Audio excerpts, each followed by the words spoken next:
कभी सोचा है, रात में जब आसमान की तरफ देखते हैं तो ये जो सब कुछ है, ये तारे, ये गैलेक्सीज, आखिर ये बना किस चीज से है? आज हम इसी गहरे सवाल का जवाब ढूंढने निकले हैं। अच्छा, तो ब्रह्मांड असल में बना किस चीज से है? पहली नजर में लगता है कि इसका जवाब तो हमें पता है। हमें तारे दिखते हैं, ग्रह दिखते हैं, चमकती हुई गैलेक्सीज दिखती हैं। पर क्या हो अगर मैं कहूं कि ये तो कहानी का बस एक बहुत ही छोटा सा हिस्सा है? असली जवाब शायद आपको चौंका दे। तो चलिए एक तरह से ब्रह्मांड की रेसिपी बुक खोलकर देखते हैं।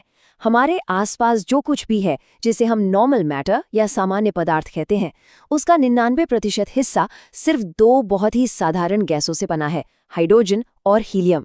बाकी सब कुछ, जिसमें हम और हमारा ये ग्रह भी शामिल है, वो तो बस नाम मात्र की मिलावट है। तो चलिए सबसे पहले इन दो मेन इंग्रेडिएंट्स पर जरा करीब से नजर डालते हैं, जो इस पूरे ब्रह्मांड की नींव हैं।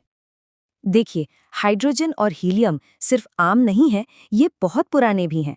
सोचिए जरा, ये बिग बैंग के फौरन बाद पहले कुछ मिनटों में ही बन गए थे। ये सचमुच में ब्रह्मांड के सबसे पहले बिल्डिंग ब्लॉक्स हैं। लेकिन उस बचे हुए 1% का क्या? ये जो छोटा सा हिस्सा है ना, असली जादू तो वहीं होता है। और मजे की बात यह है कि हम सब उसी से बने हैं। अब देखिए, एस्ट्रोनॉमर्स का हिसाब किताब थोड़ा अलग होता है। उनके लिए कोई भी चीज अगर हाइड्रोजन या हीलियम नहीं है तो वो एक भारी तत्व है। जी हाँ, हमारे फेफड़ों की ऑक्सीजन से लेकर हमारे खून में मौजूद आयरन तक, सब कुछ। और यहाँ एक हैरान कर देने वाली बात सामने आती है। ये सारे के सारे भारी तत्व मिलकर भी ब्रह्मांड के सामान्य पदार्थ का 2% से भी कम हिस्सा बनाते हैं। मतलब हमारा ये ग्रह, वो हर चीज जो हमें प्यारी है, वो ब्रह्मांड में एक छोटे से धूल के कण के बराबर है। तो सवाल ये उठता है कि ये जिंदगी देने वाले एलिमेंट्स आते कहाँ से हैं? इसका जवाब महान कार्ल सेगन के शब्दों में है, हम तारों से बने हैं। ये सारे तत्व असल में विशाल तारों के धधकते हुए कोर में बनते हैं। और जब ये तारे एक शानदार धमाके के साथ खत्म होते हैं, तो वो इन मटेरियल्स को पूरे स्पेस में बिखेर देते हैं, जिनसे नई दुनिया और शायद नया जीवन भी बनता है। लेकिन रुकिए, कहानी यहीं खत्म नहीं होती। ब्रह्मांड में सिर्फ नॉर्मल मैटर ही नहीं है। अब हम कुछ ऐसी चीजों की बात करने वाले हैं जो अदृश्य हैं, कुछ कुछ भूतिया सी। तो मिलिए न्यूट्रिनो से। इन्हें ब्रह्मांड का भूत भी कह सकते हैं। ये इतने छोटे पार्टिकल्स हैं कि इनका कोई मास या चार्ज लगभग न के बराबर होता है। ये हमारे शरीर, दीवारों, यहाँ तक कि पूरी की पूरी पृथ्वी के आर पार ऐसे निकल जाते हैं जैसे वहां कुछ हो ही ना। इसे ऐसे समझिए, एक इलेक्ट्रॉन की कल्पना कीजिए जो लगातार दूसरी चीजों से टकराता रहता है, इंटरैक्ट करता है। और अब एक न्यूट्रिनो की कल्पना कीजिए जो बस सबसे गुजर जाता है, बिना किसी को छुए, बिना किसी से इंटरैक्ट किए। बस यही फर्क है। तो ये कितने आम हैं, अंदाजा लगाइए।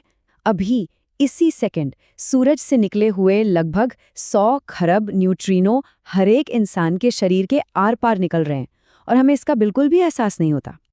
और अब बारी है सबसे बड़े रहस्य की।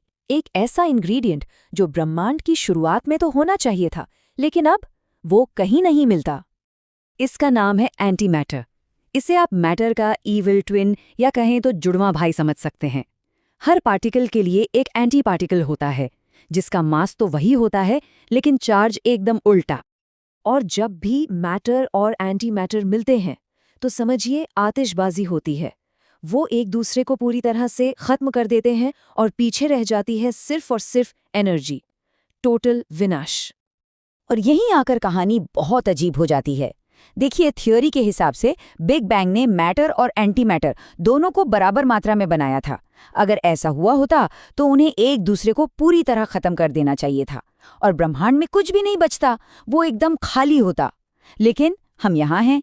इसका मतलब ये हुआ कि किसी वजह से बहुत थोड़ा सा मैटर बच गया, और आज जो कुछ भी हम देखते हैं वो उसी बचे हुए मैटर से बना है। तो सबसे बड़ा सवाल यही है, आखिर वो सारा का सारा एंटी मैटर गया कहाँ? ये फिजिक्स के सबसे बड़े अनसुलझे रहस्यों में से एक है।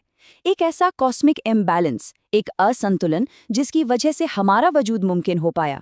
तो अगली बार जब रात में आसमान को देखें, तो याद रखिएगा कि आप एक ब्रह्मांडीय चमत्कार को देख रहे हैं। वो छोटा सा मैटर जो किसी तरह बच गया।